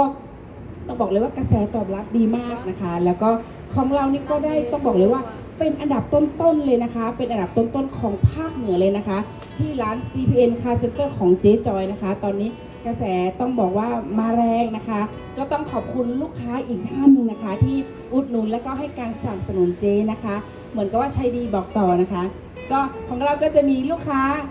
จริงนะคะที่ออกรถกับเจ๊ไป1ท่านของเราค่ะ นั่นก็คือ พี่ใจจำทุนสัมภาษณ์ก่อนพี่จำทุนเอาไปใช้แล้วเป็นไงบ้างคะ ค่ะ ในที่คาเนาะ ค่ะ ปนมาบอก15 วันค่ะ 15 วันค่ะก็พูดว่ารถที่คาใจมันเล็กก็ไปเจอนั่นแหละคาใจรถใหญ่เห็นได้นะครับก็เลยมาออกที่ร้านเจจอยเนี่ยค่ะร้าน CPN Car Center เพื่อการค่าซับจำที่สาขา2 ใช่ค่ะ จำที่ไรก่อนที่นั่นนะครับก็ออกรถที่นั่นก็มั่นใจครับมั่นใจ ค่ะ ได้เลย ค่ะก็ของพี่จำทุนก็จะเป็นในส่วนของ Fortuner นะคะ Fortuner 4 Win ตัวนี้ต้องบอกว่าสวยมาก สวยจัดลูกค้าแบบที่มาทีหลังแล้วบอกว่าเสียดายมีคนจองไปแล้วเหรอต้องบอกว่าคันนี้นะคะหล่อเลยนะให้พี่จำทุนให้สบายใจเลยว่าออกรถกับร้านเจ๊หรือกรณีติดขัดนะคะเจ๊ก็มีทีมช่างนะคะที่บริการหลังการขายนะคะ ของเราก็จะมีทีมช่างไม่ว่าจะเป็นในเรื่องของเครื่องยนต์นะคะเรื่องยางคาแคร์คือทุกช่างนะคะ ก็มารวมที่เจ๊หมดนะคะ ก็สามารถดูแลลูกค้าได้เลยนะคะ ให้มั่นใจตรงจุดนี้ค่ะค่ะ แล้วตอนนี้ก็ยังทายตัวเลขนะคะ วันนี้เจ๊มอบความสุขอย่างบางท่านเพิ่งมาใหม่ก็งงว่า ตอนนี้เราทำกิจกรรมอะไรกันอยู่นะคะ ก็ตอนนี้ก็เราก็เจ๊จอยนะคะ วันนี้ช่วงเทศกาลสงกรานต์นะคะ ก็มาให้ความสุขกับลูกค้าไม่ว่าวันนี้เราจะแจกเงินกันนะคะ แล้วก็จะมีในส่วนของเสียงเพลงที่มีนักร้องนะคะ ก็มามอบเสียงเพลง แล้วก็มีลูกค้ารายการถามตอบกับเจ๊จอยนะคะ วันนี้ก็ยังมีคำถามอยู่นะคะ งั้นเดี๋ยวขออีก3คำถามที่ลูกค้าถามเข้ามาเยอะนะคะ ถามอะไรคะเนาะสังเกตว่าเขาวันมือในเขาไปพร้อมตัดดีซื้อนะมาพวกมือไปพร้อมรอบหน้านะมันมีโอกาสทางดังนาค่ะเนาะนั้นก็เจ้าตัวอาจจะยังไม่พร้อม แต่เผื่อมีญาติพี่น้องเราพร้อม เราก็อย่าลืมติดต่อมาที่นี่เนาะคือคำถามมันมีอยู่ในใจอยู่แล้ว เพราะว่ากว่าเราจะซื้อสินค้าแต่ละตัวแต่ละชิ้นเราก็ต้องเรียนรู้อยู่แล้วต้องมีคำถามอยู่แล้ว คือตอนนี้เราเปิดโอกาสให้ถามเลยได้ค่ะ ก็เมนสอบถามมาได้เลยนะคะ แต่เดี๋ยวเจ๊จะบอกใบ1ตัวนะคะ ทีมละใน3ตัวไทยในทีมละ1ตัวค่ะเนาะ จะเอาตัวหน้าหรือตัวหลังเอาตัวหน้าหรือตัวหลัง เจ๊จัดให้เลยนะครับ เราต้องนำหน้าตลอดเราต้องเอาจัดตัวหน้าไปเลยนะฮะ ตัวหน้าไปเลยนะคะ ตัวหน้าไปเลย ตัวหน้านะคะ3ตัวจะบอกตัวหน้า 0นะคะ โอ้โห เลข0แล้วก็ง่ายๆเลยนะคะ ก็ เป็นป้ายทะเบียนรถในร้าน ไว เจ เลย นี่แหละเหมือนเราต้องใช้แค่2ตัวเอง ใช่ใครที่ตาเร็วนะคะ ต้องเห็นคันนี้นะคะ ต้องสะดุดบอกว่าคันนี้นี่สวยจัดเป็นอีกหนึ่งคันที่อยากนำเสนอนะคะ ก็จะเป็นท้ายนะคะ ป้ายทะเบียนรถเขานั่นเองค่ะโอเคนะ เลข0นะคะ ตัวหน้านะคะ ไปลุ้นอีก2ตัวนะคะ ไปลุ้นอีก2ตัวคำถามค่ะน้องพรมาค่ะ ค่ะลูกค้าก็สอบถามกันเข้ามานะคะว่าดาวเริ่มต้นเท่าไหร่คะแล้วก็ส่วนตัวลูกค้าเองก็ทำงานรายวันจะสามารถออกรถได้ไหมนะคะต้องใช้เงินดาวเยอะไหมคะ ค่ะก็อันนี้ก็เป็นอีกหนึ่งคำถามนะคะที่สอบถามกันเข้ามาเยอะมากนะคะ แล้วก็โดยประสบการณ์เจนะคะที่อยู่มาเกือบ20 ปีนะคะของเจก็จะมีการวิเคราะห์เนาะบางทีล่าเราในเรื่องของงานขายนะคะเราก็จะมีการวิเคราะห์ว่าตรงจุดไหนที่ลูกค้านะคะสามารถเขาเรียกว่าสามารถจ่ายได้โดยแบบสบายๆแล้วไม่ไปเบียดกับส่วนอื่นวิธีการคิดของเจนะก็ประมาณว่าสมมุติวันนี้นะคะเรามีรายได้อยู่ที่เดือน 15,000 เพราะฉะนั้นเนี่ยเราก็จะต้องผ่อนรถประมาณไม่เกิน 7-8,000 เราต้องการประมาณครึ่งหนึ่งถูกต้องครึ่งหนึ่งเนี่ย1ค่าห้องนะคะ2อาจจะเป็นค่าใครที่มีครอบครัวอาจจะค่านมลูกนะคะค่าข้าวค่าอะไรไปเนาะค่ะก็ตรงนี้มันพออยู่แล้วเพราะว่าบางทีทำงาน2คนนะคะยังไงก็พอก็ของเจ๊เริ่มต้นตอนนี้นะคะมีโปรโมชั่นนะคะเริ่มต้นที่แค่ 50,000 บาทให้ลูกค้าที่เขาเรียกว่าเอื้อมถึงนะคะให้ลูกค้าเอื้อมถึงสามารถเอารถเนี่ยไปทำมาหากินได้ต่อยอดได้นะคะค่ะเนาะก็คือเดี๋ยวแปลให้ง่ายๆเนาะแปลให้ง่ายๆสมมติว่าเหมือนเขาเหตุการณ์เรือนหมื่นปลายนะครับเนาะตีเอกยกตัวอย่างก็คือ1เหลือในเขาเหตุการณ์เลย15,000นะครับเนาะเพราะว่าเขาเคยรถยนต์เขามีเงินเก็บอ่อนก่อนหนึ่งให้เขาซื้อหัวแสนมันเขาไปพร้อมเคยกว่าเขามีเงินเก็บอยู่สัก50,000เอาเงินมาวางแหสามารถผ่อนได้เนาะก็คือการดาวก็คือต่อเรือนก็คือถึงประมาณ7-8,000เนาะต่อเรือนนะครับเนาะเอาค่ะโอเคค่ะแล้วอีกคำถามว่าไงนะคะลูกแล้วก็อาชีพอะไรออกได้บ้างนะคะต้องเป็นพนักงานประจำไหมอย่างเงี้ยค่ะของเจ๊นะคะของเจ๊ออกได้ทุกอาชีพเลยค่ะอันนี้ตอบให้เลยนะคะก็สามารถออกได้ทุกอาชีพไม่ว่าจะเป็นแม่ค้า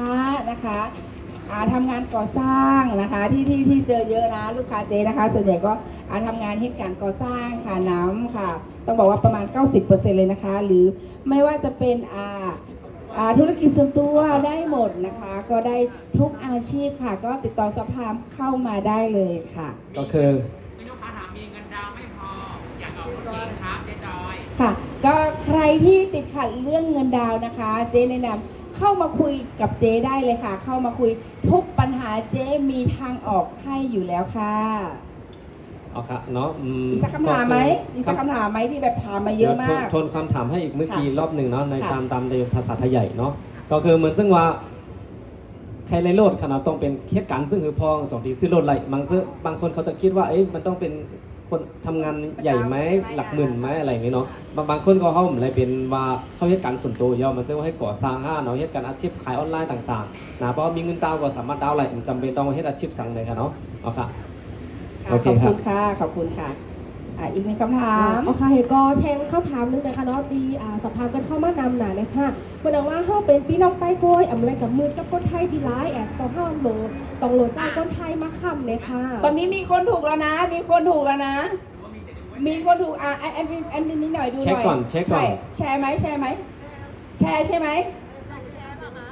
2 แชร์เปล่าแชร์เดียวไม่ได้นะ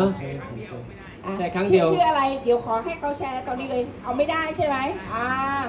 แอดมินจับแล้วนะคะแอดมินดูแล้วนะคะว่าไม่ได้แต่มีคนถูกแล้วนะมีคนถูก0ขึ้นต้นนะคะ3ตัวนะมีเลข0อยู่ข้างหน้านะคะตื่นเต้นเมื่อกี้ต่อนะเมื่อกี้ว่าไงนะน้องพรเอาค่ะว่าถ้าเป็นพี่น้องใต้กล้วยเนี่ยค่ะเนาะอะไรกับมือกับคนไทยตีร้ายเนี่ยค่ะเนาะก็จังไหนได้เพิ่งมาออกโรตีร้านเจ๊จ้อยในตกโรไลเอาคนไทยมากำเลยค่ะเนาะค่ะก็เป็นอีกหนึ่งคำถามที่ถามมาเยอะเพราะว่าเมื่อก่อนเนี่ยต้องบอกเลยว่าด้วยเงื่อนไขเนาะโดยเงื่อนไขนะคะแต่ก็เจ๊ก็เป็นเจ้าแรกๆที่แบบบอกว่าจริงๆเนี่ยในเรื่องของการผ่อนชำระเนี่ยของพี่น้องไทยใหญ่ของเราเนี่ยค่อนข้างจะมีวินัยดีมากซึ่งเจ๊ประทับใจมากเลยนะคะก็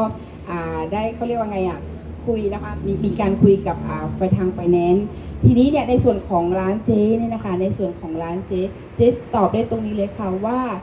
ไม่ต้องใช้คนไทยค้ำค่ะให้สบายใจกันเลยไม่ว่าบัตร10 ปีตัวเก่าตัวใหม่พาสปอร์ตนะคะสามารถมาค้ำแล้วก็มาออกรถกับร้านเจ๊จอยได้เลยค่ะมีคำถามอีกไหมอีกสักคำถามเหรอได้อีกสักคำถามนะคะเพราะว่าหรือใครที่เป็นมองหารถอยู่นะคะแล้วก็มีคำถามในใจนะคะเม้นต์มาได้เลยนะคะเม้นต์มาได้เลยค่ะอีกสักคำถามใช่ไหมคะน้องพรเอาได้นะคะเนาะตีแต่เป็นตีขี้ใจของข้าวบังก่อเนี่ยค่ะเนาะที่ว่าเฮาเนี่ยแต่มาซื้อรถกันแรกเป็นรถของครอบครัวก็น่ะเฮาต้องใครพูดว่าต้องโหลย้ำมีรถมาก่อนก็หรือว่าเพราะว่านี่เนี่ยต้องเต้นมาออกไรเลยค่ะเนาะอ๋อค่ะก็ของเจ๊ความหมายก็คือว่าไม่เคยมีรถมาก่อนว่าจะออกรถได้ไหมใช่ไหมคะของเจ๊ได้ทั้ง2แบบเลยค่ะก็อย่างบางท่านนะคะที่เจอก็คืออาจจะมีรถเก่ามีรถเก่าที่เหมือนของพี่จังทุนบอกว่ามันก็อาจจะแบบเล็กไปสำหรับครอบครัวนะคะบางทีครอบครัวเราเยอะขึ้นนะคะแล้วก็บางท่านก็เหมือนกับว่าพอทำงานธุรกิจส่วนตัวเนาะหรือรับเหมาที่เจ๊เจอเยอะนะก็จะมีลูกน้องลูกอะไรเงี้ยบางทีก็แบบรถมันไม่พอแล้วมันต้องกระบะบ้างอะไรบ้างเงี้ยค่ะสามารถนำรถเก่านะคะก็มาตีแลกกับเจ๊ได้แล้วบอกเลยนะคะว่าราคาที่ตีแลกเนี่ยเจ๊คือลูกค้าต้องว้าวอะค่ะก็ต้องเยอะกว่าอยู่แล้วเจ๊ให้เป็นราคาเป็นพิเศษอยู่แล้วนะคะแล้วก็อันนี้คือที่มีรถเก่าอยู่แล้วเนาะแล้วบางท่านยังไม่มีรถเลยอยากเป็นรถเป็นคันแรกอันนี้ก็ได้อีกเหมือนกันค่ะก็ถือว่าจริงๆเนี่ยเจ๊อยากสนับสนุนเพราะถือว่าเป็นแรงใจในการทำงานตรงนี้เนี่ยเป็นเงินเก็บของเราพอเราผ่อนหมดก็ถือว่าเป็นเงินก้อนใหญ่นะคะเป็นแรงใจจริงๆเลยค่ะในเรื่องของเขาเรียกว่าเป็นสินทรัพย์เนาะเป็นสินทรัพย์ที่เราเห็นแล้วก็มันก็ชื่นใจเนาะมันก็อยู่กับเราไงค่ะก็เพราะว่าเขามีรถค่ะเนาะสังเกตว่าเขาขี่มาสักระยะหนึ่งเนี่ยใครไล่มันเล็กรถเก๋งจักรยานไม่ได้นะจักรยานเหรอคะจักรยานยนต์ก็คือถ้าเป็นมอเตอร์ไซค์ได้มอเตอร์ไซค์เจให้ได้นะคะมอเตอร์ไซค์ให้ได้ค่ะหายากนะที่จะได้แบบนี้นะใช่ค่ะแต่จักรยานนี่อาจจะไม่ได้นะคะจักรยานยนต์จักรยานนี่ไม่ได้นะคะรถถีบอะค่ะไม่ได้นะคะรถถีบไม่ได้ง่ายๆก็คือเหมือนถ้าเขามีสังเกตลำหนึ่งค่ะเนาะเขาแค่ไล่เป็นรถใหญ่นะคะเนาะก็คือเอามาไล่เนาะก็ว่าต้องด้วยว่ารถเขามันเป็นรุ่นไรปีไรก็คือตามการขันมันแล้วดีมากไล่อะไรปันเอาจะเป็นส่วนหนึ่งของเงินดาวเนาะใช่ถูกต้องค่ะถูกต้องค่ะเอาค่ะสังเกตว่ามีรถยนต์แค่มาไล่ขึ้นก็ไล่เนาะก็ต้องด้วยนั่นน่ะเนาะต้องมาอุบกันเรียนเจ้าไหนได้คือยังไงก็ต้องมาคุยกันก่อนเนาะต้องหลีกันก่อนเนาะอันนั้นมันเป็นคำถามคำตอบที่มันเข้าตอนแต่ให้ก้นถอมมันไว้เนาะใช่ค่ะจริงๆเจ๊แนะนำเข้ามาสอบถามได้เพราะว่าอย่างที่บอกเนาะติดขัดปัญหาตรงไหนเจ๊มีทางออกทุกปัญหาค่ะสอบถามเข้ามาได้เลยนะคะทุกปัญหามีทางออกเนาะมีทางออกค่ะมีทางออกนะคะตอนนี้แอดมินว่าไงคะแอดมินมีคนถูกหรือยังครับผมยังลุ้นอยู่เนี่ยนะมีแล้วแต่แชร์เดียวอยู่แล้วแชร์เดียวไม่ได้มีคนถูกแล้วเนี่ยเสียดายแบบแชร์แค่แชร์เดียวนะคะเอาใหม่งั้นช่วงที่เรารอคำตอบที่ถูกงั้นก็มอบอีกสักเสียงเพลงหนึ่งไหมสัก2 เสียงเพลงก็ได้เนาะแล้วก็เดี๋ยวอาจจะส่งท้ายไปเลยนะคะครับผมได้ค่ะเจ๊ค่ะเอาไอโฟนมาดูได้ไหมคะเปาจัดไปเอา iPhone มาโทรสอบถามเข้ามาได้เลยค่ะหรือเข้ามาคุยกับเจ๊ที่ร้านได้เลยค่ะเข้ามาคุยที่ร้านได้เลยนะคะ iPhone เข้ามาคุยได้เจ๊ค่ะลูกค้าสอบถามว่ามีมอเตอร์ไซค์เก่าค่ะใช้งานได้ปกติค่ะก็อยากจะเอามาตีแลกทั้ง3 คันเลยค่ะสามารถตีแลกได้ไหมได้เลยค่ะก็คือลูกค้ามีมอเตอร์ไซค์3 คันอยากเอามาตีแลกเป็นเงินดาวใช่ไหมคะก็สามารถนำมาได้ค่ะแต่เจ๊แนะนำว่านะคะว่าจริงๆอยากให้เขาเรียกว่าไงเอามอเตอร์ไซค์มาทั้ง3 คันเพราะว่าจะได้ประเมินราคาให้ได้นะคะจะได้ประเมินราคาให้ได้ค่ะแต่ถ้าไม่สะดวกจริงๆนะคะก็เดี๋ยวเจ๊จะมีแผนกประเมินราคาให้ค่ะก็สามารถไปบริการที่ห้องให้ได้ค่ะบางทีอยู่หอพักใช่ไหมอยู่ที่บ้านอะไรอย่างเงี้ยค่ะสามารถจะมีแผนกนะคะที่ประเมินราคาให้ได้ค่ะโอเคค่ะช่วงนี้ก็เม้นถามมาได้นะคะสามารถเม้นถามมาได้นะคะค่ะโฟกซองไปก่อน ขอเพลงมาได้นะคะ อยากฟังเพลงอะไรคะป๋าอยากฟังเพลงอะไรคะป๋าอยากฟังเพลงอะไรคะ เอาค่ะใครยินทำให้ข้อบุกแล้วค่ะคอมเมนต์มาค่ะเนาะสังว่าเขาห้องไหนเขาใครมนจักวันไหนค่ะไม่ห้างหนุ่ม3 ปีไม่ห้างใจปอห้างเนาะ แม่ห้าง ปอห้างเนาะปอห้างดีกว่าค่ะ ปอห้างใช่ไหม ค่ะปอห้าง ที่น้องนนท์ร้องคือ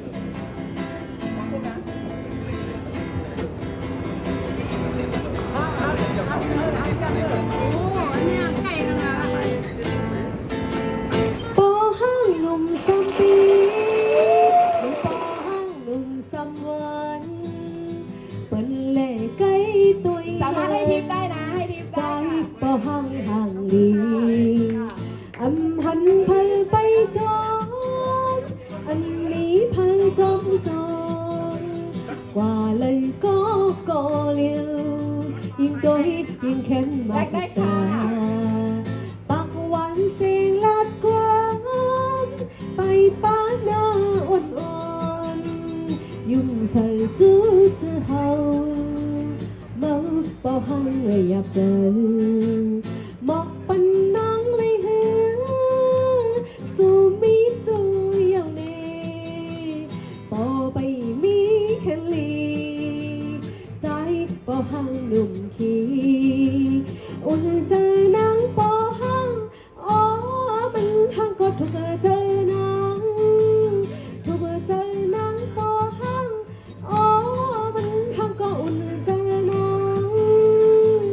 ตีนอนก็ปอหังตีกินก็ปอหังตื่นมาก็ปอหังปอหังปอหังจันตื่นเอามาเข้าใจอำเลอสร้างเย้าโหเจออ่อนนางปอหังหนุ่ม3 ปี ตอนนี้มีคนถูกแล้วนะ หนุ่ม3 วัน ไม่แชร์จบ เสียง ข่า เข่าว เลือปันเดินใจปอหังห่างลียู มีคนถูกแล้วแต่ไม่แชร์เสียดาย แช มาก ร์2 แชร์นะคะ ต้องแชร์2 แชร์ก่อนมาเล่นเกมนะทายถูกแล้วไม่ได้นะครับ หมอกปันนังเลยเหือสู่มีจูอย่างเน่ปอไปมีแค่ลี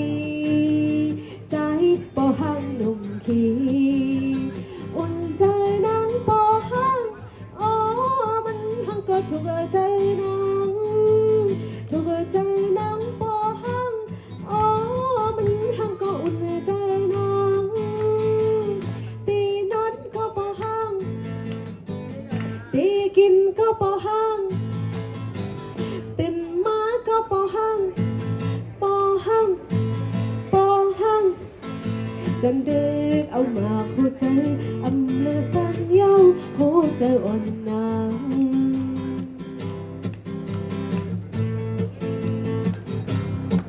ตุ้มเตอร์ใจปอห้างไม่ห้างเตะขนาดเป็นตรงไหนขนาด อันน่ะมันเหลือใจของฉันว่าเป็นปอหังเนาะ ถึง3 ปีขนาด ปอหังเลยบอก3 เดือนเนาะต้องว่ามี หาเลย เอา5 เดือนนะว่าปอหัง5 เดือนเร็ว เติมวันอีก อีกสักเพลงเอาคือคักอีกสักเพลง เอาคือข่าวอีกสักเพลงเนาะเมลำมงเนาะ ก็แค่เตียนนั่นเลยนะ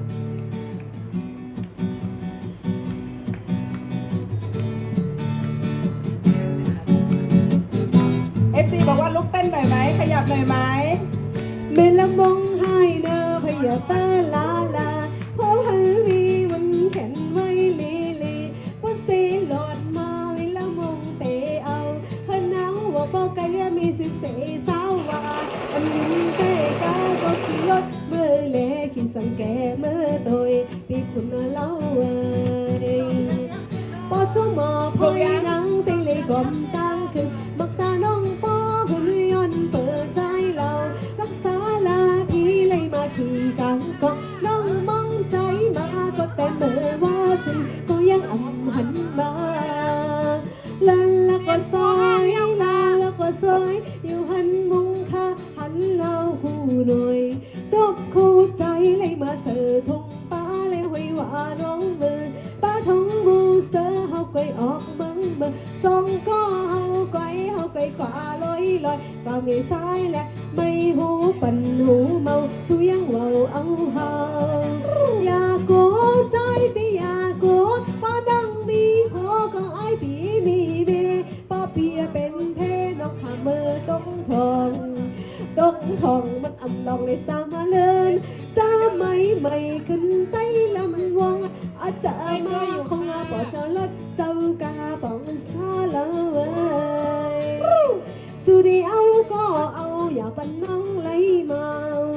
เมื่อเลยก็สวัสดีเอาสุมาปะเล่นเฮาเสียแล้วเว้าเอาสงสารว่าใจไอปีปองเมืองไทยไปสังลืมน้อง ยินกำพุงได้ไรนะต้องเต้นกันเนาะ จอกมามีก้อนถูกค้าในจอกมามี โซนค่ะนะตักไม้ใหม่ๆค่ะ แช่นึงก็2 แช่กันเนาะ นึกก็2 แช่ค่ะว่ะ เมลำบองไทยเนอไปอยากไปเติ้นลาเพราะเพอมีมันแข็งไว้ลี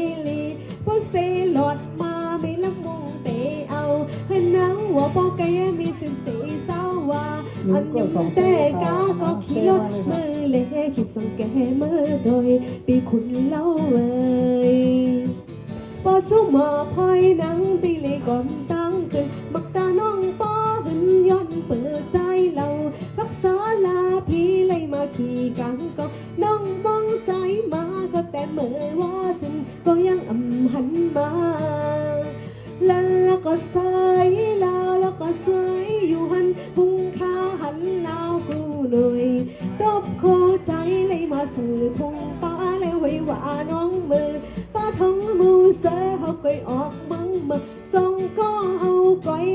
กว่าลอยกว่ามีสายและไม่หูปันหูเมาเสียงเว้าเอาเฮา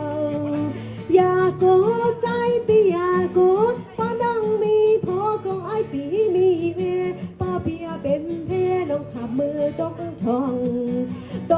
งมันอำลองในสามาเลินสมัยใหม่ขึ้นไต้ลำวังอาจจะมาของอาปอเจ้าลดเจ้ากาปองซาแล้วเว้ยสุดีเอาก็เอาอย่าปันน้องไหลเมาเมื่อเลยก็สวัสดีเอาสุมาปะเล่นเฮาเสียแล้วเอาสงสารว่าใจไอปีปองเมืองไทยไปสังลืมน้อง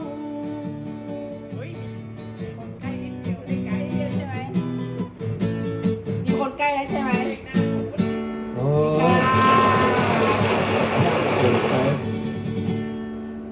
งั้นก็เดี๋ยวข้าวหน้าเดี๋ยวมาลุ้นกันนะคะ เดี๋ยวข้าวหน้าเดี๋ยวมาลุ้นกันเนาะ ก็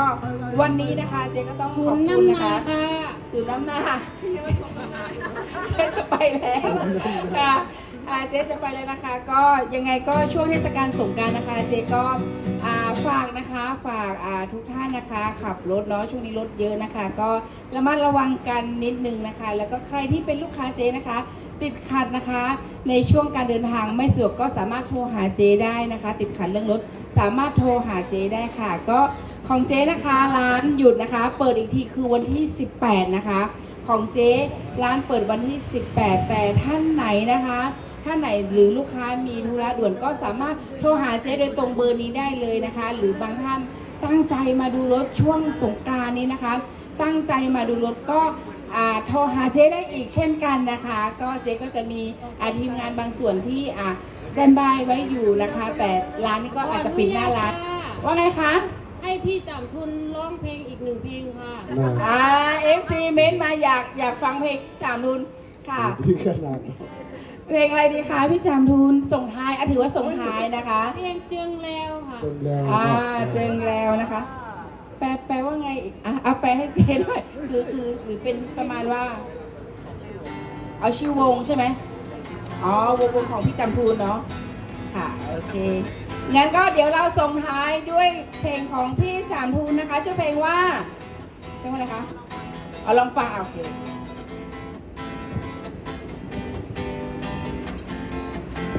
ระหว่างในก่อนแต้มมากค่ะเนาะทายมาก3 ตัวท้ายกันเนาะ เช่โฉมแช่แล้วกดท้ายเลขมาค่ะ มีเลข0 แล้วก็มีเลข6เจ๊บอกเลยนะคะมีเลข0แล้วก็มีเลข6อีกตัวหนึ่งทายมาแล้วกันค่ะทายมาแล้วกันอยากแจกค่ะอยากแจกค่ะมีคนถูกยังมีคนถูกแล้ว รับไปแล้ว1,000แบบกึ่งเนี่ยถึงแล้วมุจุงตึงให้ ไม่ได้แชร์ ถึงแล้วใจจัดเสือ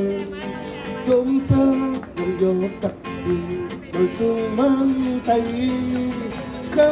ไตเฮาหันโดยสูงเฮ้ยภาวะความเป็นปุ่นมุนปุ่นขอการที่คนเตือน มีคนถูกแล้วนะ ให้กินฟ้องขัดใจก่อนถึงแล้วใจปลาใจหักถึงแล้วใจเห็นใจหำความใจให้คิดกับตามโดยสูงความใจความใจเฮาให้มาสูงลอยคอยตะวันข้างตันตุนคุณข้อความผิดคุณเปิงเดินให้ตินพ้องขัดใจก่อนถึงแล้วใจมาใจหักถึงแล้วใจเห็นใจหามความใจให้คิดกับปานโดยสูงความใจความใจเฮาให้โดยสูง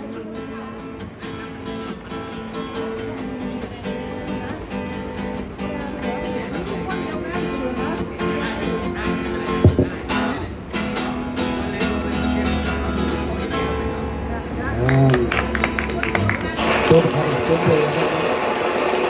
นี่จมบาผู้โชคดีกันนะที่ท้ายเขามา ตอนนี้มีผู้โชคดีแล้วใช่ไหม แสดงความยินดีด้วยกับผู้โชคดีด้วยนะครับ ใช่ต้องบอกว่าตอนนี้มีคนถูกแล้วแต่ ครับ มี1ท่านที่ไม่ได้แชร์ แต่เราก็จะให้สิทธิ์สำหรับคนที่ คนที่ แช แชร์ ร์เท่านั้นนะคะค่ะมีคนถูกแล้วนะคะ ตอนนี้แอดมินกำลังจับอยู่นะคะแอดมินกำลังจับอยู่ว่าเป็นท่านไหนนะคะ พอเจ๊บอกไป2ตัวเท่านั้น ถูกมาทันทีเลยนะคะ บอก2ตัวเท่านั้นนะคะ ตอนนี้กำลังตรวจสอบอยู่นะคะ ก็เราก็จะเอาเน็ตทางร้านนะคะค่ะเอาอินเทอร์เน็ตก็หมายถึงว่าท่านไหนที่แชร์ก่อนนะคะ เราให้สิทธิ์ท่านนั้นแล้วกันนะคะค่ะ ก็อย่าลืมกันครับเนาะ ค่ะ ใครเลยรถใครเลยลาแล้วก็เชิญมาที่ร้าน CPN Center เจจอย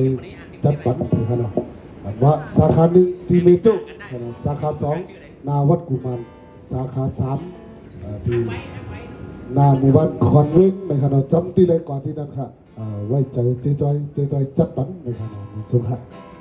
ตอนนี้มีคนถูกแล้วนะคะ มีคนถูกแล้วนะคะ ผู้โชคดีของเรานะคะ ได้แก่ชื่ออะไรคะชื่ออะไรคะพี่ดุลไม่รู้ชื่ออะไร ชื่ออะไร เอาเป็นภาษาไทย ภาษาอังกฤษแล้วภาษา ภา อัง ษาก ฤ อั ษ งกฤษ หอมมวนค่ะหอมมวน หอมมวนใช่ไหมคุณหอมมวนเนี่ยค่ะ ทักมาได้เลยนะคะ คุณหอมมวนนะคะ ก็ผู้โชคดีนะคะ รับรางวัลไป 1,000 บาทค่ะ 1,000 บาทนะคะ ขอบคุณด้วยครับ ก็ใครที่อยากให้เจ๊จัดกิจกรรมดีๆ อย่างนี้อีกนะคะ ก็ฝากกดไลค์กดแชร์ถือว่าเป็นแรงใจให้เจ๊นะคะ วันนี้ก็ถึงเวลานะคะ พอสมควรแล้วเดี๋ยวส่งท้ายอีกสักเสียงเพลงดีไหมคะส่งท้ายนะคะให้ FC อีก1เสียงเพลงอะไรดีคะค่ะกำลังตกลงกันอยู่นะค่ะ ส่งท้ายด้วยเพลงสุดท้ายเนาะ อันนี้ส่งท้ายแล้วนะคะ วันนี้เจ๊ไปก่อนละค่ะ สวัสดีค่ะ บ๊ายบายค่ะ ฟังเป็ดใจมาหน้านะครับเนาะ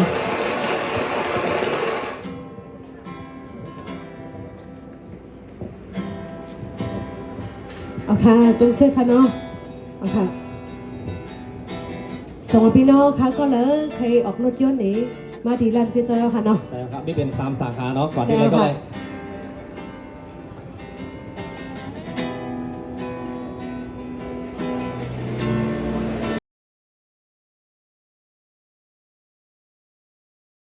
ลาคืนเอาหาโปเลยยัน ใครก็มาน่าสนในใจ ยิ่งหักใจก็มันจางลืมกันมันไว้อยู่หากกันเตือหักกันเทียนจะมาหน้าเวไกลแลใจลองตั้งหักดีๆว่าห่างอยู่ไหนอันเฮอดูกองกันคืนเขาตั้งหักมีน้ำก็ใจอย่าเลยมีใจ ทั้งหักหาให้ขึ้นกระเทียนเหมือนสายน้องเก ก็มันเหมือนสายจักรี ก้องข้างอมปล่อยภาษีอยู่ๆเลยเสื้อจอมกันทั้งหักหาให้ขึ้นกระเทียนเหมือนสายน้ำเก ก็มันเหมือนสายจักรี ก้องข้างอมปล่อยภาษีอยู่ๆเลยเสื้อจอมกันโอ้เสียงดังทำให้ต่อสู้โจสู้เลยเฮาทั้งสองหวังเป็นใจมานาน